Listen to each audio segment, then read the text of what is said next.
Hello there. Happy Sunday to all of you. And it's a pleasure to come your way once again. And, um, you know, uh, just like I do all the time, on every Sunday or, like Saturday, we just enjoy to empower and also to enlighten people on sensitive topics that, most of the times we shy away from. So tonight, we are discussing childhood obesity, which is now a global issue, and um, I would say is one of the most challenging issues that I would say the public health is facing now in the 21st century.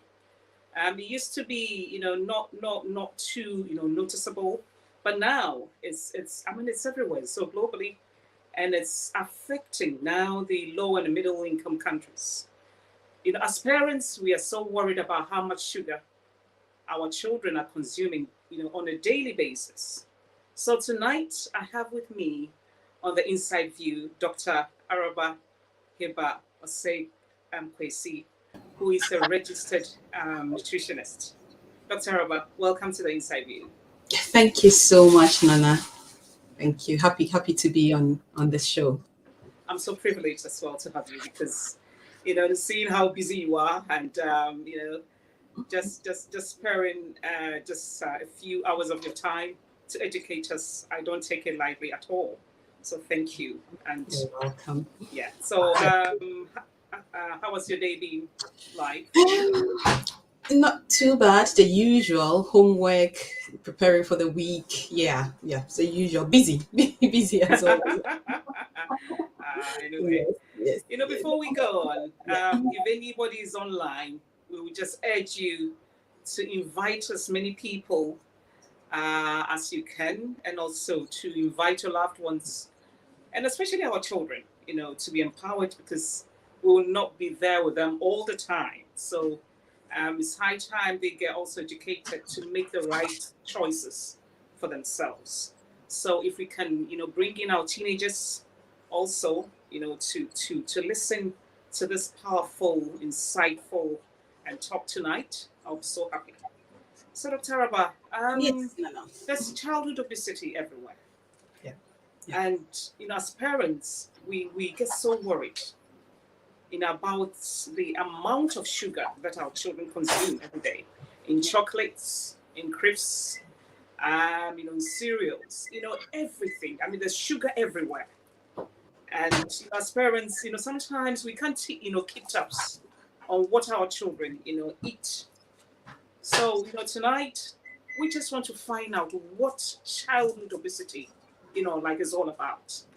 And before that, I just want you to tell viewers who you are and, just a little bit about yourself, please. Okay. So you clearly mentioned my name. A lot of people know me as Araba. I'm a registered nutritionist, but then my full-time job is research. So I'm a research fellow at the University of Sheffield. I do lecturing alongside that. I'm an AXA research fellow because my research is funded by AXA. So that's why Okay. you see the AXA research fellow. Okay. I teach nutrition and public health related courses. At the University of Chester, but at the University of Sheffield as well. So University of Sheffield is my main affiliation. Outside of research and teaching, I do a lot of community work. So I'm the founder of Sahara Nutrition. That is a social enterprise that comprises of it's a network of registered nutritionists, dietitians, public health experts, who have done work in this area, obesity, NCDs, all those diet-related diseases. So the idea of Sahara Nutrition is to it's for research impact. We do a lot of research and we share our findings at conferences and at academic audiences. So we use Sahara Nutrition to educate the public, to make sure that we are communicating our research findings beyond academic audiences. So I'm happy to be here. It's part of what I do. Sahara Nutrition is about bridging the gap between academia and the community. In the community. So, yes. This is something I'm passionate about. So Good. that's a bit about Before we go on, I just want to acknowledge my sponsors. My makeup was provided by Creation by Viva. So if you want, any makeup for any kind of occasion, please don't hesitate to contact Creation by Viva. And it was also applied by T&A Touch. You can follow her on Instagram as well. And I have, Yam Spice, also in Bradford. If you happen to be in Bradford, Leeds, or anywhere, I mean, if you contact them, yeah, they will, actually give you the real, authentic African and continental, dish that we all, tend to miss. And also, I have an online maths tutoring that's called Masterclass. If you want your child to, do exceptionally well at school, you can also contact them, and they will help your child with extra tuition. So, and these are my sponsors, and thank you so much for always, helping me to push the Inside View out. So, Dr. Araba, welcome back. Thank you. So, what is childhood obesity at all? So, yes, childhood obesity is a serious medical condition that affects children. Now, when we say children, this is infants, school-going children, and adolescents. So it covers all of these, these groups. Now, in simple terms, it's just excess body fat beyond healthy limits. So when a child, every child is supposed to have a certain weight depending on your height and your age. So if your weight goes beyond this healthy limit, then you are said to be overweight or obese. Wow. So why is such a big issue? Why is childhood obesity, such a big issue? Thank you, Nana, for that very important question. So the world is getting fatter. In the last 3 decades, and then in your introduction, I heard you mention that the prevalence has tripled over the last 3 decades. Yeah. So it is alarming. Okay, it used to be a problem for high-income countries, for the West, but as you clearly said, it is increasingly becoming a huge problem in low and middle-income countries. They are catching up really fast. Okay. And it's a high risk for so many diseases that we'll be talking about as we go along. Currently, the WHO reports that for children under the age of 5, about 40 million are living with overweight and obesity. About 40 million 40 children. million? Yes, currently. Okay. Now, when you come to the UK, if you compare the UK with other countries, so other high-income countries with similar economy, you realize that the UK also has a very high prevalence, generally, all the 4 regions of the UK, okay? But there are disparities, according to your socioeconomic status. So it is reported that people who live in most deprived areas tend to have the highest prevalence, okay, as compared to those who live in the least deprived areas. Again, there's been disparities according to ethnicity. So if you are Black, you have a higher risk of being overweight and obese. There's this program known as a National Child Measurement Program that measures children at the reception level and also at year 6. It's done periodically.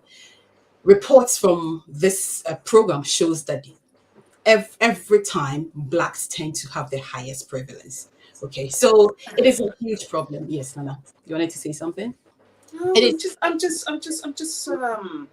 disturbed by the statistics. I have some projections I wanted to read. It is estimated that for the children who were born in 2021, by the time they're 65 years, I mean, if conditions don't change, only 18% will have a healthy weight. So the children we are giving birth to now, if things don't change, by the time they're 65, we would just have 18% of them actually having healthy weight. So it is a serious issue. It is a serious issue. Apart from the fact that it's a risk factor for a lot of diseases, it is costing the NHS so much money. We are losing a lot of workforce because of this. And it is preventable. That is why it is a big issue. Obesity, overweight is preventable. It is not like Type 2 diabetes, where you say is a silent killer. Overweight and Yeah. obesity, you actually can't see it happening. Mhm. So these are some of the reasons why it's become such a big deal.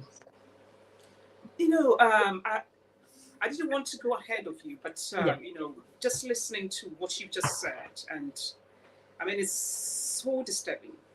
I can remember, growing up as a child, we exerted so much energy outside, running around, playing, and for some reason now we don't see kids outside, and well, they also, the advent of COVID too has also made it Has even worsened it. worse. Yes, yes, yes. Let me just add, I like to always share some statistics because you mentioned COVID. So the prevalence for children in the reception in the academic year 2019-2020 was about 10%. The following year, which is 2021, it rose to about 14%. And clearly, staying indoors didn't help. Now, to add on to what you said, it is what we describe as the obesogenic environment. So we are currently living in an era where the environment does not allow for us to actually live healthy lives, especially people who live in the most deprived areas. Mm. You're saying that when you were growing up, we were able to go outside and play and all that. But people here in the UK, not everyone lives in an area where they have the luxury to be able to walk in the parks. People Mm. live in flats where they don't have gardens, to be able to walk around.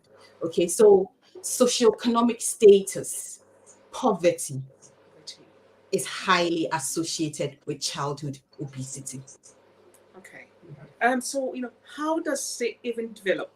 How does it even start? Yeah, yeah. So it is described as being multifaceted. So it's so many factors that come into play. Now, I'm going to divide it into two. So we have the modifiable factors and then the non-modifiable factors. With the non-modifiable factors, it refers to factors like genetics. So your genes, obesity runs through the family, so it can be in your family. And research shows that if two parents are overweight or obese, their child has a 60 to 80% chance of being overweight or obese as well.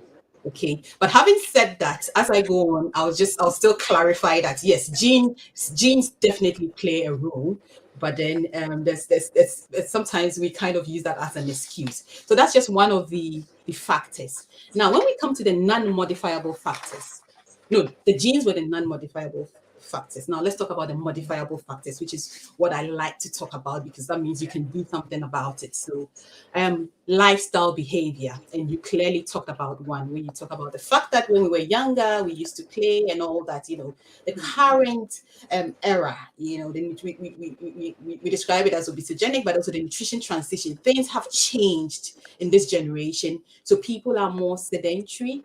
We don't do much physical activity. Our children sit in front of the TV and play games all the time, watching different TV shows. And then we feed them highly dense, nutrient poor foods. So that I know people are aware. Yes. So these two things, lifestyle behaviors, definitely contributes to overweight and obesity. Now, other behaviors are like sleep.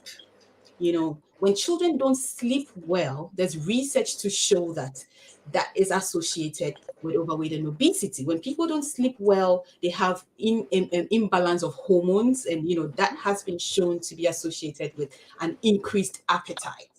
So people tend to eat more when they don't sleep properly. Now, other things outside lifestyle behavior include medications. So there's certain medications, steroids, and hormones that have been associated with overweight and obesity as well. Then there is something called the fetal programming. So a mother's nutrition during pregnancy has been shown to be associated with a child's health outcome. So depending on how, Really? yes, Nana, depending on how you eat, if your nutrition is poor, you stand a high chance of making your child, susceptible to overweight and obesity, but also other non-communicable diseases, type 2 diabetes, high blood pressure. So the mother's nutrition before and during pregnancy is really important. Not just the mothers, even the fathers. And that is why I said that if you have two of the parents overweight and obese, then the child has a 60 to 80% chance of becoming overweight and obese. So mother's role is very important, but the father's role has also been shown, father's lifestyle has also been shown to be associated with overweight and obesity. Now, apart from what we call fetal programming, there's also certain circumstances. So some children who have conditions like cerebral palsy, Down syndrome, obviously, have a higher risk of getting overweight and obesity. Other children who have asthma, depending on the medication. So definitely that also has been linked with overweight and obesity. Now, let me talk about another social issue, absentee parents. Parents who tend not to be in the lives of their children much. And I'm not talking about when the parents are divorced, even when they are there, but they are just too busy, that has been shown. There are a lot of studies that have shown the link between absentee parents and overweight and obesity. Okay. The list is so long, what I started with, socioeconomic status, that I can't emphasize enough. Okay, so people from poorer backgrounds tend to have a very high risk, and the evidence is there. Most deprived areas, they don't have access to healthy foods. They live in what we describe as the food deserts. So no fresh fruits and vegetables. All they have are chains of fast foods and convenience shops, and all of these contribute to overweight and obesity. So it is not one factor. It's a combination of all of these things that come together to result in overweight and obesity. I can just ask two questions based on what you just said. Yeah. One is how mothers eat that affects their children. During I would say pregnancy. Yeah. And I'm thinking, at that time, with hormonal changes and cravings, you have your cravings over the roof, where you can't even eat sometimes the healthy meal. Yeah. I'm a bit confused as to why and how that also contributes to how healthy a child. Yes. So Nana, yes, indeed. Hormones come into play when you're pregnant. But then at the end of the day, you need to ask yourself, okay, so sometimes personally everyone's experience is different. Usually it's not throughout the 9 months, but even when it is, I always tell mothers that it is what do you have to wait it to. Hormones play a role, and you always have these cravings. But then when you have this education that, okay, I always want to take soda, that's a craving. It can't be controlled. You have to find a way to control it, knowing that taking soda each and every day during your pregnancy is going to put your child at a risk of not just overweight and obesity, but type 2 diabetes, high blood pressure, among other conditions. So,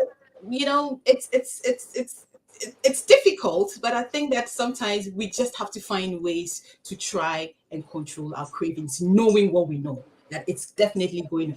We don't say people shouldn't eat, what we describe as unhealthy foods at all. No, it's not possible. I mean, healthy eating doesn't mean don't eat any of those things. It is when it becomes a habit, you realize that you're not just having any vegetables, you're just having just convenient fast food, deep fried foods. And if you be doing that throughout the 9 months, then you should know that you're putting your unborn child at risk and yourself at risk as well. Okay, so it's something we need to think about, and then ask ourselves, what do we want? What do we want? As important as this discussion is, I'm so surprised that there isn't much education, on that or on this, because this is a life-changing issue that will not just affect you as a mother, but to your unborn child too. And I'm listening. I'm getting so confused. And two, we as parents, we are so I would say not too sure as to what um, too much sugar is, because sometimes you think, oh, okay, there's sugar already in the cereal. Okay, should I still add some more sugar? Okay, we still have apple juice, orange juice, still with sugar. You know what I Yeah, mean? But sometimes, as parents, we think, oh, okay, this is okay. My child or my family, yeah, we can yeah, still have it. So, yeah, yeah, yeah. how much is too much? With regards to sugar, and Nana, the education, to be honest, is out there. It is out there. It is. How do I say it? How is it that we are not aware? It is out there. Because personally, we've been having these sessions. Mainly for people in Greater Manchester for close to 2 years. Trying to provide education. But then people in Greater Manchester, I've spoken to them, and I'm like, are you aware of any interventions to prevent overweight and obesity? As part of my research, I wanted to find out what the people know. Hmm. And a lot of them were like, no. And I'm like, okay, but it's being promoted. So I really don't know why that's the case. I don't have the answer for why people are not aware of the little. A lot more needs to be done. I agree with you. A lot more needs to be done. But I guess the point I'm making is that even the little that we do it, Mhm. people seem not to be aware of that. The little that we do it in Greater Manchester, and that really surprises me a lot, because I feel like, okay, we've done a lot of promotion. But then the other thing too is that I think we tend to spend more time and resources on treatment rather than prevention. Prevention, So Mm. people are not so interested in Mm. anything to do with prevention, the nutrition. Let it be that we are talking about, treatment, or a group of medical doctors are doing a talk on a health condition and how to manage or treat it. People seem to be more, that's my personal observation, more interested in those kind of talks, as opposed to these ones that would help us prevent the condition in the first place. That's my personal observation on this. Now, with regards to sugar, Mm. so the recommendation is out there again. NHS, the UK government has its recommendation when it comes to sugar intake. Mm. So in the UK, the advice is that we need not to worry too much when we are looking at sugar that comes from, once it is in the whole food. So sugar in fruit, and I don't mean the juiced one. When you're eating sugar in the sugar in milk, the sugar in fruits, we are fine in the UK. Yeah. But then what the government is concerned about is what we describe as free sugars. So that's the sugar, the table sugar, the sugar in biscuits, the Mhm. sugar that is added to the processed foods. And there are recommendations for that. So for children between 4 and 5, the recommendation is that you should not have more than 19 grams. That's about 4 cubes. And Nana, that seems like a lot, but I'm going to break it down to you, because when people hear these figures, they think that this is really a lot. Then for I think 6 to 9, it goes to about 24, and from 11 and above, you shouldn't have more than 30 grams, which is about 6 cubes of sugar. Mhm. Now, that 6 cubes of sugar is not referring only to the sugar you're going to be putting in your beverage or your tea. It refers to the sugar in all those other products that you buy. So your cereal bar, your biscuits, and during the day we are giving our children all these snacks. And Yeah. I deliberately wrote down one example that I wanted to share. So you see how much we are able to go beyond the recommendation. So a cereal bar would have, just your average cereal bar would have 3 cubes of sugar. Now, just an average size ice cream will have about 5 cubes of sugar. Your flavored yogurt will have about 6 cubes of sugar. And I stated earlier that Whoa, whoa, whoa, whoa, whoa, whoa, whoa, whoa. 4 to 5 years are supposed to have 5 cubes of sugar. So by giving your child one ice cream, you have already gotten to that limit. Okay. If your child is between the ages of 7 and 10, you're supposed to have 6 cubes of sugar. Now again, look at the breakdown of the snacks that I gave you. So your cereal bar has this, your ice cream has this, your biscuit has this, your cake has that. So that is how we exceed the recommendation. And if we are not having those snacks on a regular, then we don't even have to count the sugar. If you're having your fruits and vegetables, because in the UK, that does not count as free sugar. If you're having your fresh fruits, your whole cereals, your legumes, you don't have to worry about that. And then you just have one little snack, that is fine. It is how much you have. Okay, if you have a habit of having 2 or 3 snacks, then I can assure you that you are going beyond the recommendation that has been set by the government. And this recommendation is set because of the research that has been done on this to tell you, to show us that once you go beyond this, then you are increasing your risk for overweight and obesity and its related non-communicable diseases. So the 30 grams is not, it's not like it's a lot, but we have more than that all the time because of the stuff We have. we have all I'm the, shocked. we have sugar in mayonnaise, we have sugar in ketchup, we have sugar, we have sugar in bread, and these are places you wouldn't even think of. Okay, so all of these things add up. But the most obvious ones to us are the ones in cake and biscuits. But there's sugar hidden in so many. Even the seemingly healthy foods in the shop. Like sometimes you have yogurts, flavored yogurt has a lot of sugar. Okay, cereal bar. People might think that because it's a cereal, has a lot of sugar. Now, I haven't even started talking about this. So there's one soda can have about 12 cubes of sugar. One soda, yes, has about that. So if you're giving your child a soda a day, that's you going, like 2 times the recommendation that has been set by the government. Fruit juices, depending on what fruit juice it is, also has sugar, So this is how we end up just piling up the sugars. This is how we end up just piling up the sugars. So then it means we're just breeding a generation And just sitting on a time bomb.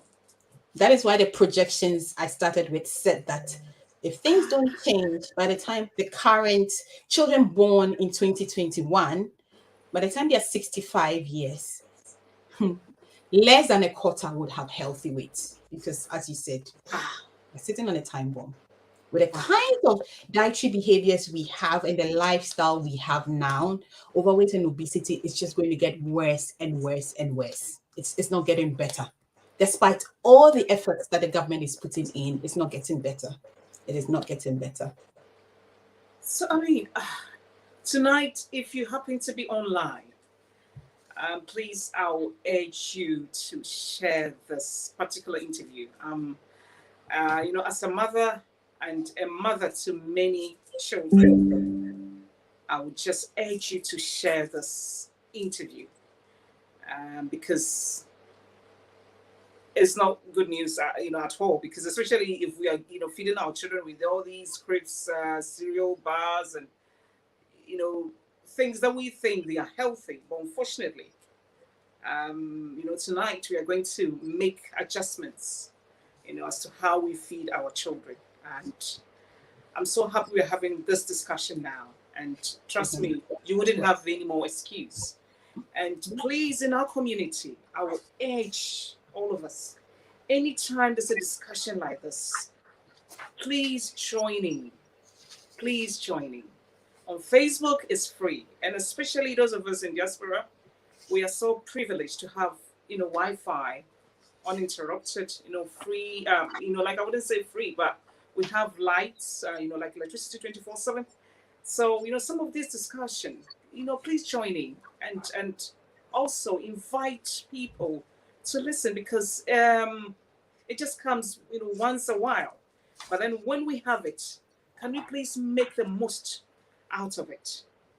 If not for you, maybe for your auntie's child, or maybe for your sister's child, or maybe for a loved one. Please, you might save a life. Thank you. So, Dr. Araba, what is the difference between obesity and also overweight? Because I think sometimes we tend to use those words interchangeably. I don't know, but what is the difference between those two words? So overweight is increased weight. Increased weight. Increased weight. But then obesity is when it becomes excess. Okay, so just that, it's just like one is higher than the other in terms of its severity. But Nana, the point I like to make a point here that it really does not matter whether it's overweight or obesity. Okay, if you're overweight, you're living with overweight, you still have a high, risk for so many diseases, same as obesity. Okay, so we need to try and prevent both of them. Just one is increased weight beyond the healthy limits, and then the other one is excess. Excess. Yes. And then you have certain categories to show the difference. But in terms of risk, really, we just have to try and prevent overweight and obesity, both of them. So, what are the symptoms of childhood obesity? And as parents, what are some of the things that we should look out for when we see our child?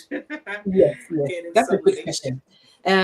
So sometimes when I'm having an interactive session, I throw this question back to the audience, and I'm always like, Nana, usually as a parent, you will know when your child is overweight or obese. Okay, when an infant. Okay, now let me start with infants. If it wasn't for the fact that culturally, we have this culture of admiring fat babies, for us as Black people, we don't want to see thin children, So when a baby is fat, then oh, this baby is cute, So I'll just excuse infancy, because from within our community, bigger babies tend to be more admired. Okay, adorable as well. More adorable. Okay, so for there, I would always say it's just the GP is your best bet. Just speak to your health provider. Let them compare your weight. Which is how it is measured. Let them compare your weight with a reference, and then they will tell you whether your child is overweight or obese.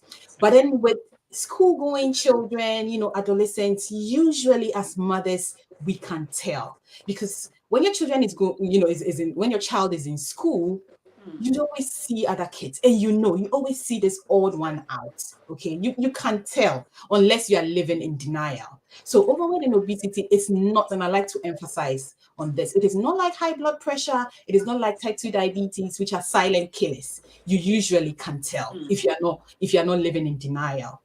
But the best bet is to speak to your health provider, your GP. You have concerns, just speak to them. Let them. It's just a few minutes work. Let them take the measurements, compare it with a growth chart, and let you know if your child is overweight and obese or obese. Yeah. Okay. So, do you think childhood obesity is due to bad parenting? Because sometimes we tend to we take the slack. Yeah.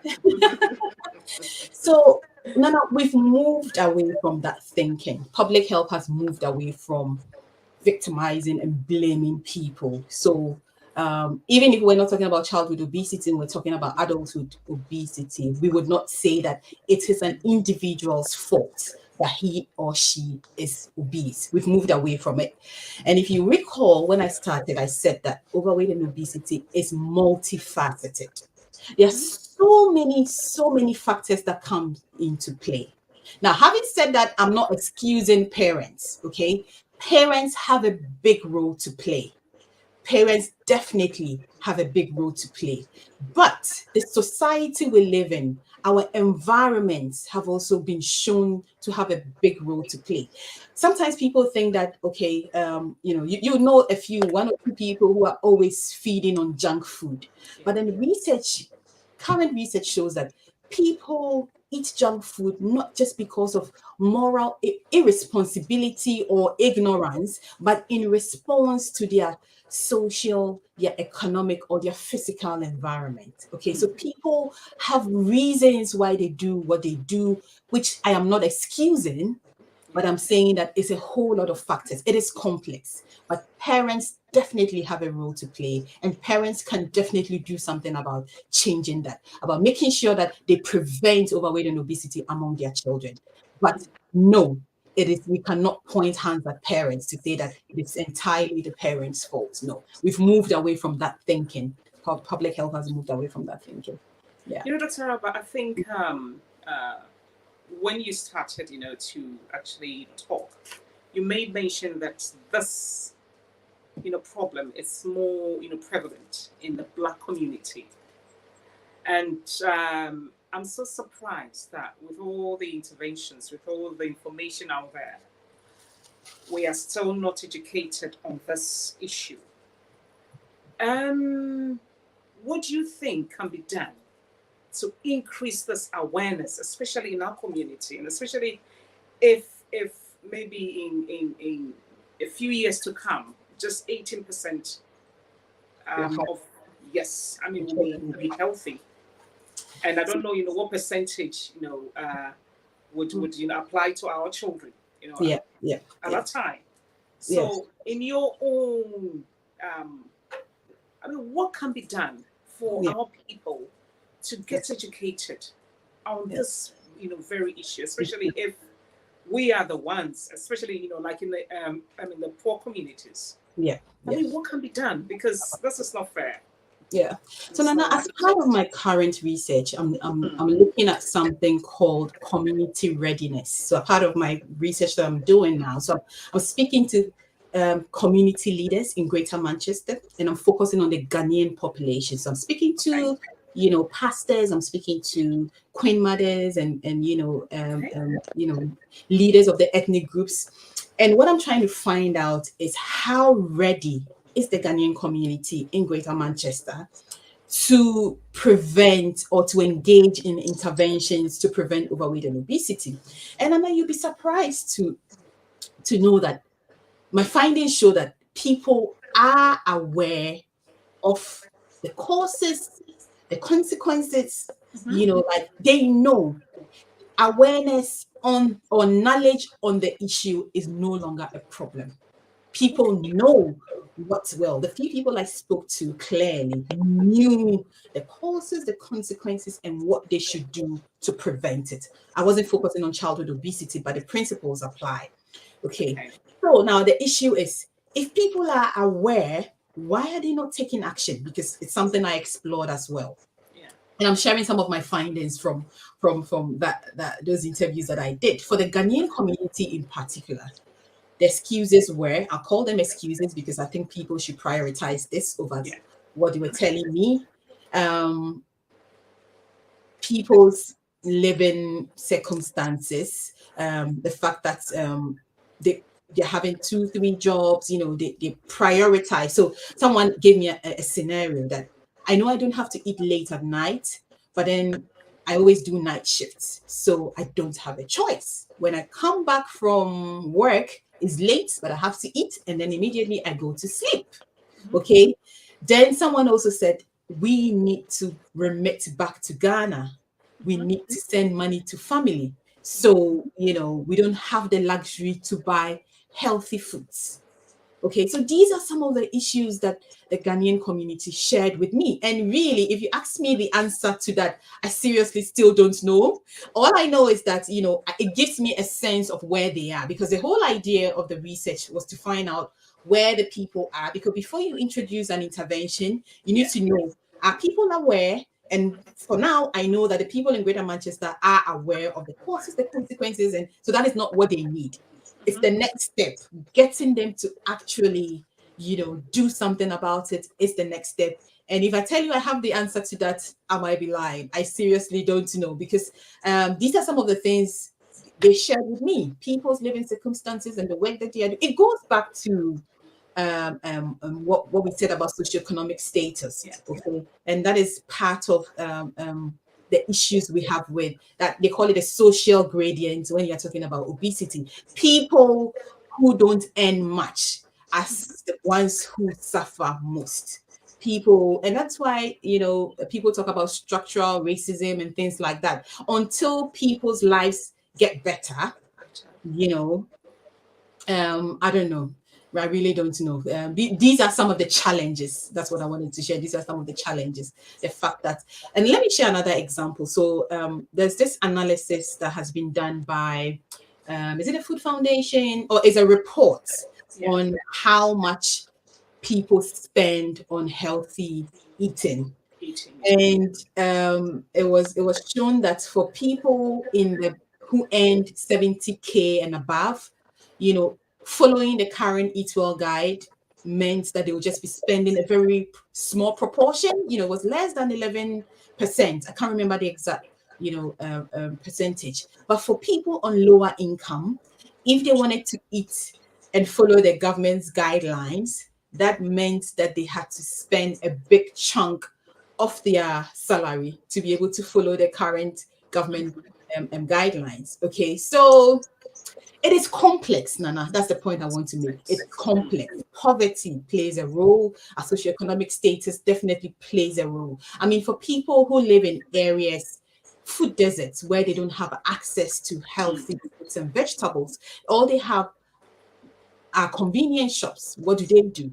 What do they do? They don't have access to fruits and vegetables. And even if they do, they cannot afford these, So anyway, so that's one part of it. And I don't have the answers to these. Okay. But then once I talk like this, yes, this is public health I'm sharing. But when I come to the ground, because we are currently running an intervention to help people develop healthier behaviors. And this is again with Black people in Greater Manchester and beyond.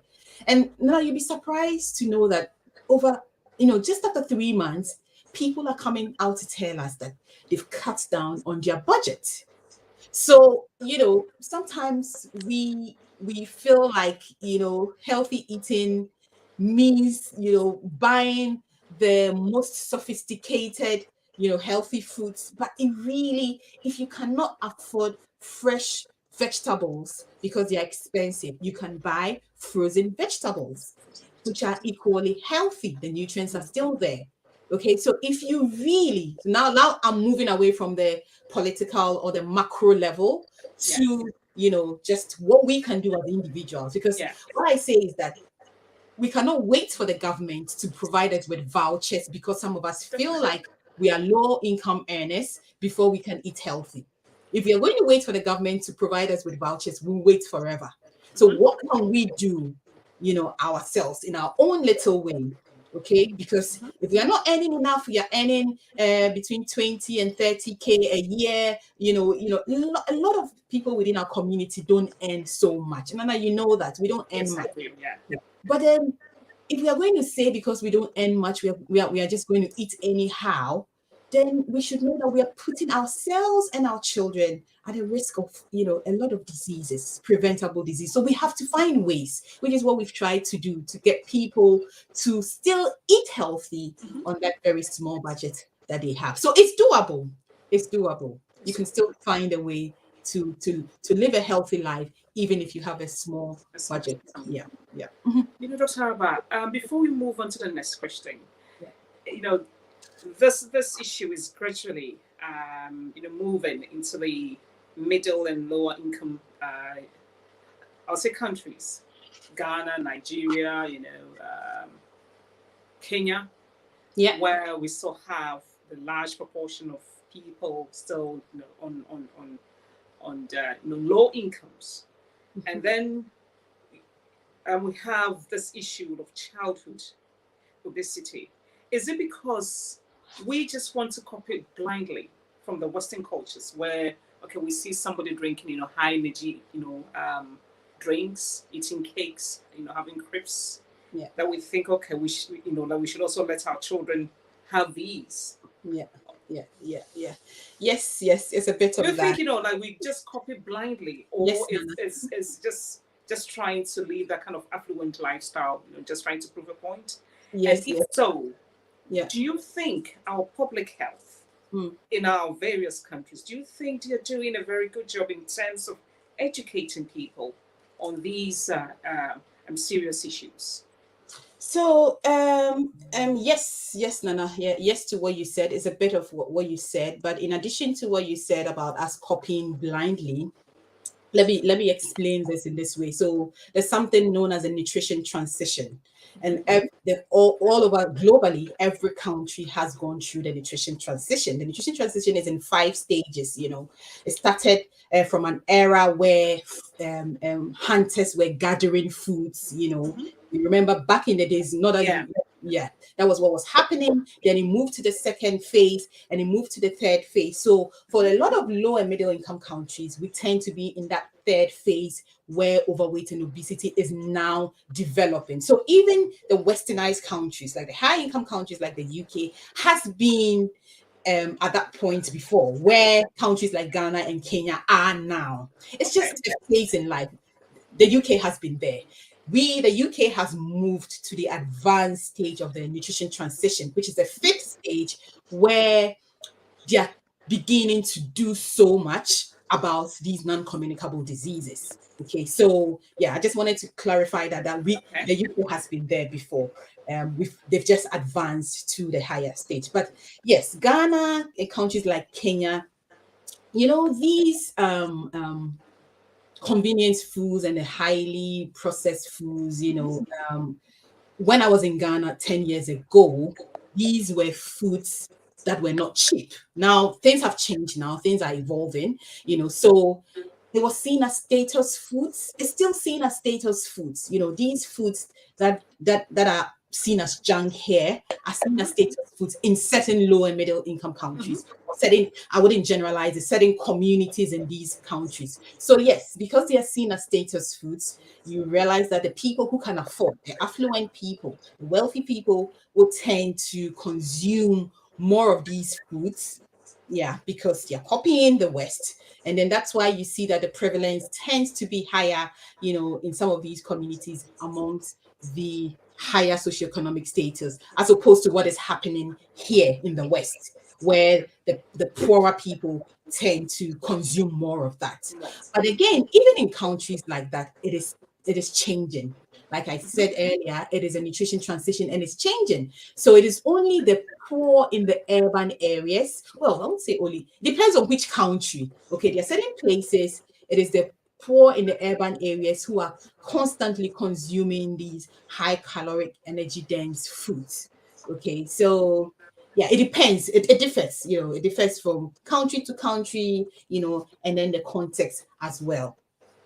Yeah, I don't know if I've answered your question. Or I've Yes. left something out. Uh, Oh, that bit about what public health is doing. Let me give you an yes. example Yes. of Ghana. Ghana is doing a lot. So Ghana is one of the few countries that had an NCD, strategy document a couple of years ago. So Ghana already identified overweight and obesity as a pressing public health issue.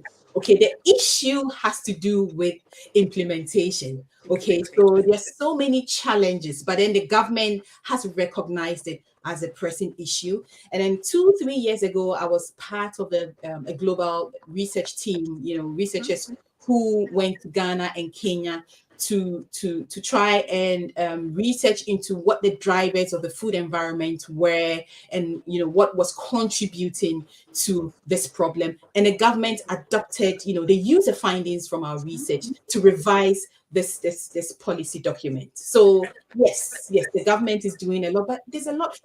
A place like Ghana and other low-income countries, there's a double burden. We call it a double burden of malnutrition. So we are dealing with overweight and obesity, but we also have other side of malnutrition, undernutrition. We have iron deficiency, anemia. So the government is dealing with all of that, and then we have communicable diseases as well, and infectious diseases. Okay, so it's the budget, one budget that has to be used for all these. So these are the challenges. But I can say for certain that the Ghana government, or public health in Ghana, is doing a lot. It's just that there's a lot of challenges that they are facing, but it's a pressing issue that they're looking into. Yeah. Wow. So as parents, now that let's say you've recognized, you've accepted that your child is obese, what kind of question, should you ask your GP, when you take your child to like on a normal appointment? What kind of critical or say important question can you ask your GP when you visit, your child's pediatrician? Yeah. So you shouldn't even actually wait till this, as soon as you have any concerns. And I told you that we, as mothers or as parents, fathers, you can tell from your child's class that your child is on the heavier side. So as soon as you see that, tell your GP, I am concerned about my child's weight. Let them tell you, is my child overweight? Ask them, you want to know. And if it is confirmed, ask them what you can do to help the situation, because that's when they can refer you to a dietitian. And usually, it is not too difficult at the beginning, for you to reverse it. When children are overweight and obese, you can do something about it. So immediately talk to them and let them refer you to a dietitian. And then So they have dietitians for kids. They do. They have dietitians. I mean, they have different dietitians, and some people have specialized in childhood obesity. Yes. So they have dietitians. You might get one that has specialized in childhood obesity. Yeah. So by all means, just share your concerns. Whatever your concerns are, just share it with your GP. Ask for help, and then they'll refer you to the dietitian. Dietitian will work with you and then make sure that your child's weight comes back to normal. So what are the medical consequences of a child being obese? Any medical serious, Yes, there's a lot of medical conditions, So once you are overweight or obese as a child, you have a high risk of getting high blood pressure. You have a high risk of getting high cholesterol, and these two conditions are high risk factors for cardiovascular diseases, so heart diseases. You have a high risk of type 2 diabetes, joint problems, sleep problems.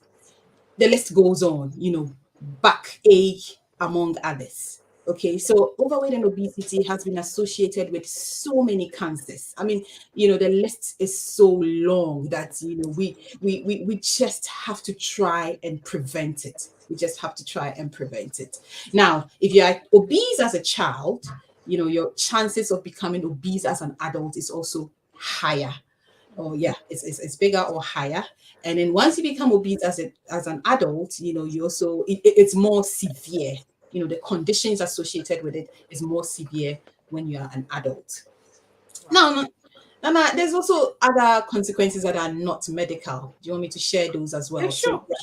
There's a recent report by WHO that outlined, because of the seriousness of this issue. So they actually looked at the consequences of weight on stigma, the link between overweight and obesity and stigma in a report. So this is a report by WHO, and it says that it is associated with poor body image and body dissatisfaction, so childhood obesity. So they do the research and they look at all the studies that have been done, and then they write these reports. Low self-esteem and self-confidence, feelings of worthlessness and loneliness, suicidal thoughts and acts.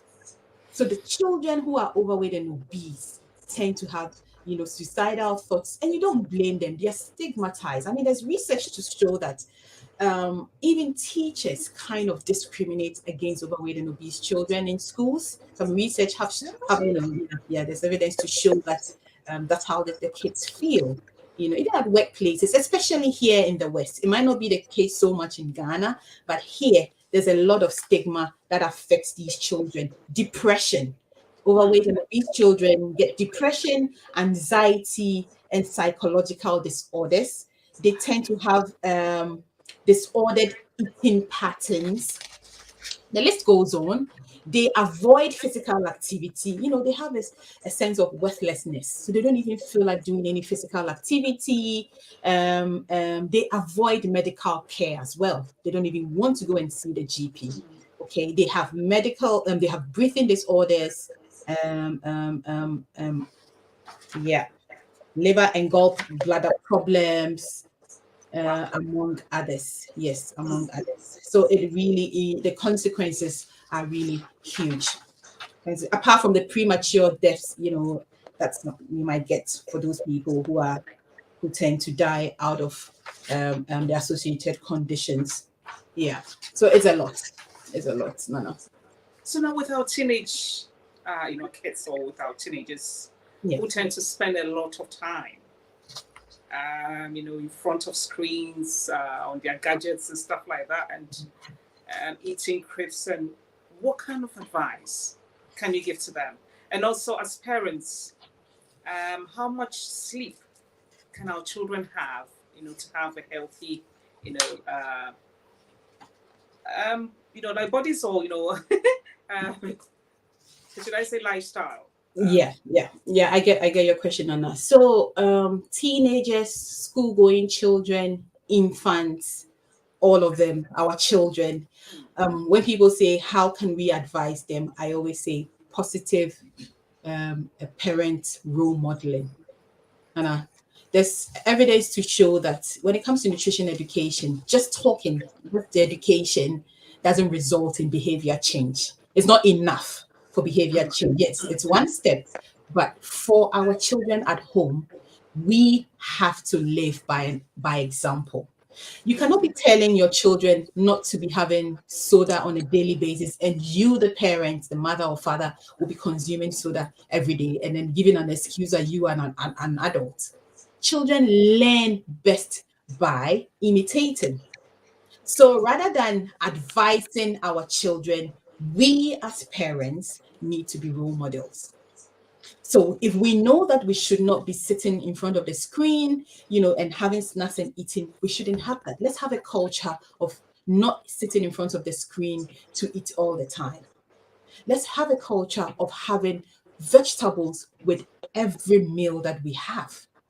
Let's have a culture of having healthy snacks everywhere, readily accessible in the fridge, a bowl of fruits and vegetables rather than, the chocolates and the biscuits and all that. Yes, we can have that, but let's have it occasionally, out of sight, out of mind. So let's not have it all over the house and then tell the children, oh, you cannot have this, oh, you cannot have that. No, let's make sure that the environment is healthy. Okay. Then other stuff we can do. A lot of us are guilty when it comes to that. When we use food as reward, unhealthy foods as rewards, we all do that. We need to stop that because by part of my research, I looked at drivers of food choice here among ethnic minorities. I looked at all the factors that influence people's dietary behaviors. And one of the things that kept coming up is, the fact that it's something they have known all their lives. This is how I've eaten all my life. So people find it difficult to change behaviors that they have built from childhood. I was So just about to come to that. So I'm glad that you've mentioned I brought it this. up. So we are doing We tend to cook in, big pots. We store them in the fridge, in the freezers, and just to cut corners. And so I'm glad that you're mentioning that. No, we are doing our children a great disservice. If we as parents, the children haven't done anything wrong. Our kids are really innocent. We are the one. Yes, the environment doesn't help, but we are the ones causing. We are part of the problem because we are not setting the right example. We are not setting the right example at all. At all. Okay, so we need to yes, we say that because of the jobs we have and we are busy and all that. Again, when it comes to parents, we tend to invest in extracurricular activities. We pay money for extra classes, so that our kids can become the engineers and the journalists. But we forget that without proper nutrition, our children will not even have the readiness to learn. They will not even have proper cognitive development.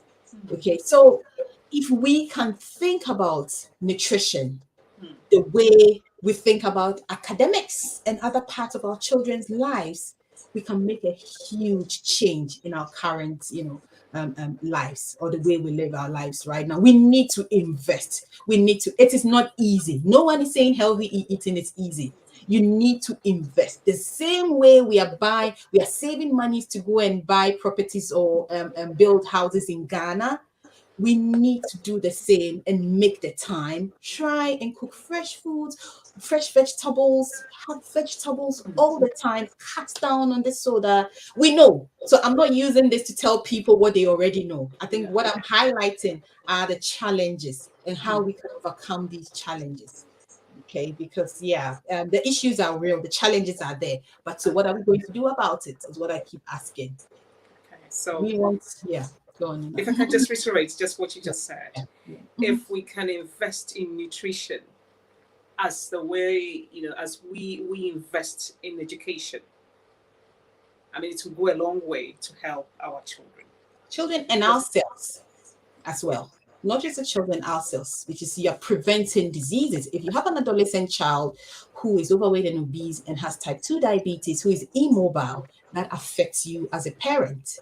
That's going to affect you as a parent, and you that's no, you don't want to keep, all the healthcare cost and all that, taking care of the child and all that can be prevented if we can invest in our children so that they have a very low risk of having diseases when they grow up.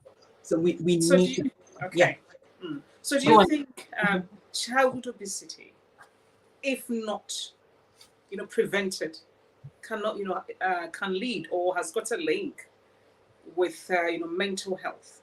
Oh, yes, indeed, it does. And that's what I mentioned earlier about depression and anxiety. Depression, anxiety. When you look at all the stigmatization I talked about earlier, there's evidence to show that it has a link with, different mental health issues, anxiety, depression. And it's not surprising. And that's why the WHO report says that a lot of obese children are noted to have suicidal thoughts because you will not be comfortable. I mean, imagine some of these days it's done, in a subtle way, especially when you're in the classroom and you are sidelined, they will not do it for you to see it, especially if you are from within our community. Yeah. They will not be obvious, but you can feel it.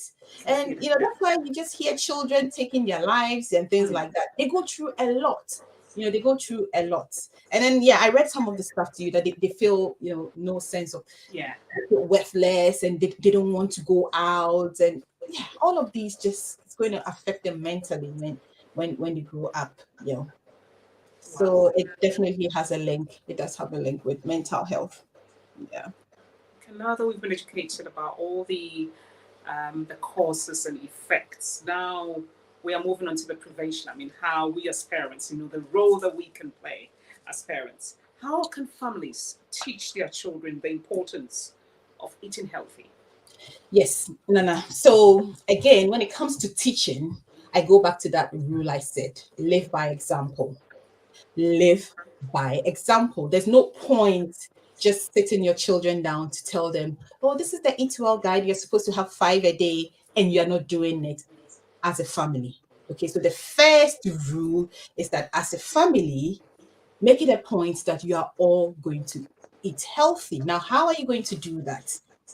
A few suggestions. So, healthy eating needs to be deliberate. Okay. It is not easy. Yes, it is not easy. Yeah. It needs to be deliberate. What do I mean by that? So on Sunday, I can give you an example of what I do, or over the weekend, we sit down, some of us sit down to plan for the week. So you plan for work, you cook and all that. But then do you sit down to have a menu plan for the week? We don't do that. It's not part of our culture. So if there's anything anyone wants to take home from here, is that, over the weekends, sit together with your children. This is how I get my children to eat more fruits and vegetables. So we have the Eat Well guide printed here. They know that they are supposed to have 5 a day. 5 portions of fruits and vegetables. So I'll ask my daughter, who is just 6 years, which vegetables do you want? Because you have to have vegetables with each meal. Because there are people who will tell you that my kids are fussy eaters. They don't like this, they don't like that. There has to be something. There's not possible that they would hate all vegetables in this world. And there are so many vegetables on this planet. So show them a picture of all the vegetables and then explain the need for them to vary the vegetables. So you cannot just have carrots, carrots, carrots, carrots. Otherwise, so you explain the reason why you cannot have just carrots, carrots, carrots. So have about 5 vegetables or so, or 6. And then I'll ask my daughter, which ones do you want to have? You remember you're supposed to have 3 portions of vegetables in a day. So my daughter tells me, on Monday, I'll have this and that, and I write it down. So this is how we do our meal plans here. I write that down. Same with fruits. Yes, this is why I said also needs to be deliberate. And Nana, it just takes 30 minutes to do this. It just takes 30 minutes. Okay, because that's the only way. If you don't do that, and then you just cook your usual soup and jollof and wache, no, No, that's not healthy eating. The vegetables, the fresh fruits we need. Our problems for us as Ghanaians or Black people is the vegetables. We cook with okra and garden eggs, but we overcook it. So at the end of the day, there are no nutrients in there. So we still have to have some side vegetables, because of the way we cook. So that's how I get my kids and then I remind them. So if it's Monday, you're having your food, I'm like, yeah, remember it's there. You said you were going to have broccoli, or you said you were going to have tomatoes with your this, and so it's working. In addition to that, I shop with her. So sometimes when I'm buying the vegetables, I go with her. I'm like, show me which ones you want to have, because it needs to be deliberate. If you don't do it that way, the children would always tell you that they don't want the vegetables. Okay, so that's just one suggestion I can make. Then the other thing has to do with making sure that you have healthy snacks all the time. Making sure, because when you don't have it, and then you have the biscuits, and you have the chocolates, we need snacks from time to time. You're in the house, and if that's what you see, that is what you will go for. That's definitely what you go for. So make sure that all around you have fruits and vegetables, and make it look enticing. So the carrot sticks, cut it, make it readily available if you're adolescents or teenagers or young people. So that and you need to lead by example. So make sure you're eating it all the time. Eating it all the time. Yes. Those are two tips. Physical activity, because yes, if not, just diet alone would not work. So children need about 60 minutes of physical activity. So we, as part of the intervention we are running, have a challenge we are doing. So everyone is supposed to do about 10,000 steps a day. Now, families, there are so many apps that are free. Families can download some of these apps onto their phones, and then you get everyone onto it. So teenagers have phones, and it's free. So if you don't have a Fitbit watch or something like that, you can have a family group on an app, and then you monitor each. You set a target for yourself that we want to do 5K steps a day, and it's not difficult to get that, really. So you make it interesting, and I know some families who are doing that. So every day, it becomes competitive. Make it interesting. You want to lead a healthy lifestyle, but make it interesting. So for our challenge, that's what we are doing in Manchester. So every day, we compete. We are competing to have healthy lifestyle. So after this talk, I have to get up and walk around, and I don't go to the gym. You don't have to. I don't have the time to go to the gym. So, but I make time to walk. So doing physical activity is not always going to the gym. You can walk around, you can dance, there's so many things you can do just to be physically active, but let it be a lifestyle of the family. You cannot be advising your teenage daughter or son to be doing that when you, as a parent, you are not doing that. Now, one last thing.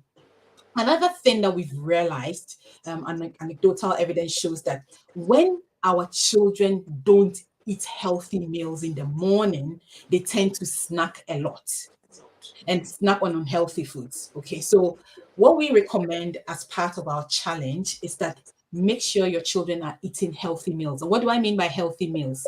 Making sure that your food has starch, some sort of a starch, so rice, potato or something, proteins, fruits and vegetables. So even for breakfast, we tend to give our children cereals, just cereal and milk. Let us try and have some protein in there, because then the protein takes a longer to digest, so they don't get hungry after 2 to 3 hours and want to snack. So if you give your children full meals in the morning, they're able to concentrate when they go to school. They don't get hungry after 1 or 2 hours. So that's another thing I want to share, with your viewers. Give them a full meal. A full meal has to have some starch, fruits and vegetables, and then some proteins. And it doesn't matter what it is, as long as you are varying the food, and then it's whole meal. Yes, whole meal, or you have some legumes in there. Few tips for parents. Do you know what? I'm guilty. Oh, all of us. No, we all, we don't just you. And I'm thinking, I don't think I do even do. So of what you're saying, and It's a lot. It's a lot. I'm being educated myself Yes. tonight, and Yes. I Yes. hope viewer, I would say like viewers out there Mm, are also being educated, and I can tell most of us are mm, mm, guilty of mm, mm. this A lot of stuff. So you just take it one at a time. one at a It's time. something we've done for years, so it's not easy Yes. to change. So you just set a goal for yourself. Just tell yourself that this is what I'm going to achieve for this week. Maybe it could just be sitting down with the family to try and draw a meal plan together. Okay, Mhm. you can start from there. You don't have to do everything. It will be overwhelming to do everything, but just Yeah. one at a time. And then, gradually within a month or two, you see that you have made a lot of changes to your lifestyle. We are gradually getting to the end of our discussion, but I think as parents, feeding our children, we don't tend to understand, how much calories our Yeah. children need to consume. So if you can actually throw some light on that, On calories, yes, yeah. yes, yes. A lot of people tend to ask that question on calories. And Nana, what I tell them, and which is what I'm also going to tell you, is that you don't need to count calories. Really? You don't need to count calories, and I'll explain that to you. You really don't need to count calories. The Eat Well guide Mhm. that the government has developed to guide our eating, if you Google it, you find it. If you are following that, you should be okay. Counting calories, calculating calories is the job of a dietitian or a nutritionist. Yes, a few people want to understand, and it's okay. The units for energy. Yeah. So that's okay, but for the lay person, and no, not like, for the public, you don't need to count calories. We are talking about children here. This is Yeah. what you need to know. When you have your medium-sized plate, at each meal, what you want to have is half of your plate having fruits and vegetables, one quarter of your plate having your starchy carbohydrates, which could Mhm. be your yam, your plantain, your rice, and then the other half having your healthy proteins. Okay, if you eat this way, you don't need to count calories for anything unless you have a particular condition, that needs to be monitored. You really, really don't need to count calories if you're following the healthy eating guidelines that has been set by the government. Wow. So this is what I would say. Follow the guidelines. Make sure you have vegetables at each meal. Mhm. Vary the meals. That's also very important. Okay. Whether it's starches, a lot of us tend to eat the same starch, rice, rice, rice, rice. No, you need to vary. That is more important than understanding what calories are in there. Portion sizes is also important. So once you have that picture of I need to have one quarter of what I'm eating, a lot of the times we tend to within our community have three quarters of what we are eating to be starches. Yeah. That is what the problem is. No, that needs to change. That needs to change. You have to have one quarter being your starches, one quarter being your proteins, then half of your plates. For children, they're allowed to have fruits and Mhm. vegetables. You Mhm. know, that is what is important. We don't need to count calories. In addition to that, when you look at food labeling, so when you're buying snacks now, the government has made things a bit easy. So we have something called the traffic light system. So Yeah. when you're buying snacks, look out for the green, label there to show this is healthy. If you see the red ones, really try to have less of those ones. Those are some of the things that matters, but not the calories.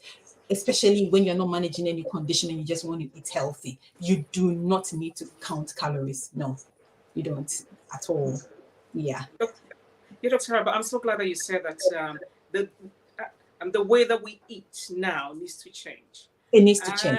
Look, I'm not surprised because growing up as kids, we have large pots where we served fufu, big Yeah, big plates of wache, everything. There was a small stew and everything because yeah, once yeah, you are yeah. full with the carbohydrates, they assume like that can carry you for a long time. And then here we are, trying to have small portions of starch, Yeah. and then more protein and more, fruits or vegetables. Yeah. I think that shift, Yes. I think that is where the problem is, because Yes. we tend to eat big bowl of fufu, Yeah. soup, Yeah. and then, a bit of, I would say that it's now that we can afford more chicken and mutton, so it's like, Yeah. and the protein is not a problem, but it's the carbohydrate that's a problem, because Yes. we are, I would say, uh, being raised to eat large portions of carbohydrates. So Yes. I'm so glad you said that needs to change. That needs to And change. if you're watching us online, Dr. Araba is educating us that henceforth our portion of wache and our white rice and whatever needs to be needs to be small, and then we should just concentrate more on the protein and also on the fruits and vegetables, please, for our children, and and also for ourselves, because tonight we've been educated to know that what we carry, or should I say what we eat, goes a long way also to affect our children. Yeah. So I think we should also bear that in mind. I mean, now we have this sugar tax. Yeah. How does it work? Yeah, so that's What the is that government sugar tax strategy, to kind of curb this childhood obesity. So the whole idea is that they're trying to get companies, manufacturers, to reduce the high sugar in the products, so that they have to reduce the high sugar in the products that they are manufacturing. Otherwise they pay a levy. It was introduced in 2018 here in the UK, and really, Nana, it's in terms of, if you want to know whether it works or not, it's really early stages, so there hasn't been a lot of impact studies to show whether it's working or not. But then, when you asked me to come and do this talk, I just found this article that said that so Public Health England called for a 20% cut in sugar content within food produce by 2020. With 5% being the target for the first year. So after the government introduced this, then the Public Health England also came in to do this. However, a new report released in May found that food manufacturers and supermarkets have only managed to cut 2% of the sugar content. 2%? So yes. So this was just a report that I saw. Actually, I just saw it today, actually. When I said, okay, let me just have a look at this. Okay. But then there hasn't been, huge impact studies that have done to evaluate it yet. So we can't really tell if it's actually, but the whole idea is that so if they increase the price of these foods with high sugar content, then that might make people consume less. That's the idea behind it. But it is, I think it might be a good step. I don't know for sure, but as I said earlier on, no, one strategy is not enough.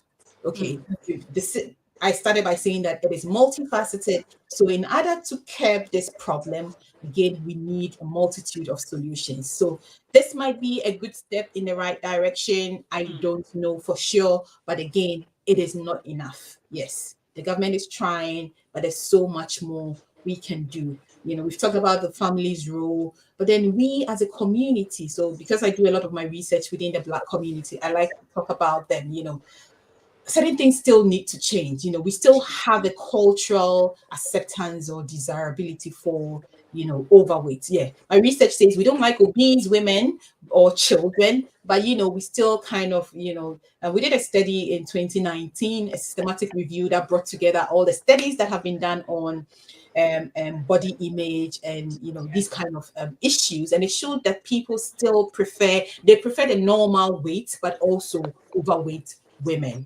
So all of these things are challenges for us as a community. Okay, if we still think that it is you look better, or being overweight is a sign of your social or status in the community, then we still have a long way to go. All of these things need to change. So the government introducing the tax might be one thing, but if we as a community don't work on these cultural barriers, then we won't get anywhere. We won't get anywhere. It's so soon we've come to the end of our discussion. But before we end, I've Yeah. got a lot of comments that people have sent. Yes. If my technical team can make it available for me, I'll be so happy. I've got Elaine, actually wants to ask a question. And she goes, Dr. Araba, even with the energy kids spend by playing and running around, is it still okay for them to constantly exceed the advised sugar intake? So yes, when you burn the energy, it's a good thing. If you're constantly, you can get away with it if you're constantly exercising. But choosing those high sugar foods is not the best. So even if they're constantly exercising, which is good, I wouldn't recommend that, they should go on and be choosing or going beyond. And the only way you go beyond the government recommendation is when you're eating unhealthy. Because if you're eating healthy, it'll be very difficult for you to go beyond the government recommendation, or even if you do, it won't be all the time. So yeah, maybe let's not focus on going beyond, because then that's a reflection of your eating habits. Yes. Preferably, let's stay within the limits and then still go on and exercise. You can't go wrong with it. Yeah. Good. And I've got if there are any more comments, please. I've got Francis Quach saying great lectures, deep knowledge. And thank you so much, Francis Quachi. And I've got Mubarak Ibrahim. He also goes, even some adults don't like vegetables. Yeah. Thank you. So if the adults don't like vegetables, how will the children like it when the adults don't like it? So we are part of the problem. Wow. And I've got Adelaide. I've got Adelaide. All the way from XX. I was just saying great ideas. And I've got Francis Quachi again saying very educative. Ghanaians overcook our foods. Thank you. We do. And I've got Dr. Sohil Ibrahim Ahmed, as I was saying, excellent topic. Thank you, Nana. And Dr. Hibbah, very informative. And I've got Francis Quachi again saying traffic lately. Yeah, I've learned so much. Yeah. And I think I've got Adelaide again, the Eat Well guide. I think I've taken that one also on board. Yeah, the Eat Well guide, which I'm also going to sit down henceforth with the family. And I know there's going to be a challenge, but I'm going to take this on board. Where every Saturday or Sunday we all sit together and plan. Yeah. Yes, our menu. Yes. So, I think there's something that I think a parent sent that said, is it possible to have? Oh, okay. I've got. Yes. Kamal Idrisu. Sorry, I'm not able to pronounce your name very well, but he goes, "I must listen." Yes.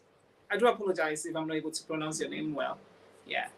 And also, the lady goes that, is it possible to have a pharmacological or surgical treatment for a child that is obese?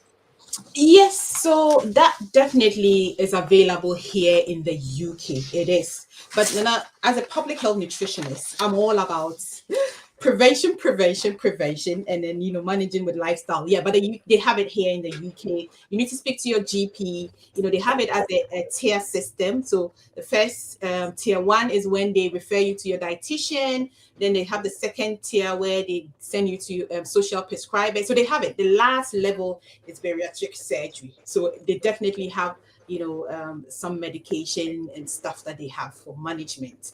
But I'm all about prevention. Let's not even get there. But if we are there, yes, let's try and work with a dietitian, because we do know how lifestyle plays a huge role in this problem. But in those exceptional cases, yes, the doctors would help you with managing with some medication, and in extreme cases, the surgery. Wow. And I've got Abdul Tayyiba also saying very informative. Kudos. Yeah. So, Dr. Araba, what are your final words? Yes. To our viewers, to our community, to the Asian community, and to the world at large. Yeah. What are your final words? Our diets, our dietary habits, our poor dietary habits in the early years, have lifelong consequences on our kids. So the children's brains and bodies need to develop correctly to allow them to grow up, well, to prevent diseases. Now, in addition to that, children's earliest experiences of food can build, unhealthy relationship, establish a long-term unhealthy relationship with food. So as parents, we have a huge responsibility to ensure that we let our children start on the right foot. Okay. Now, in terms of what we can do, children are good imitators. So let's give them something good to imitate. What they do doesn't come of nothing. If your child is always drinking soda, he or she did not just get up one day. If it is not you, the parent, it is from TV, it is from your social network. Your child's behavior is not from anywhere, it is from somewhere. So you need to identify that, make changes as a family.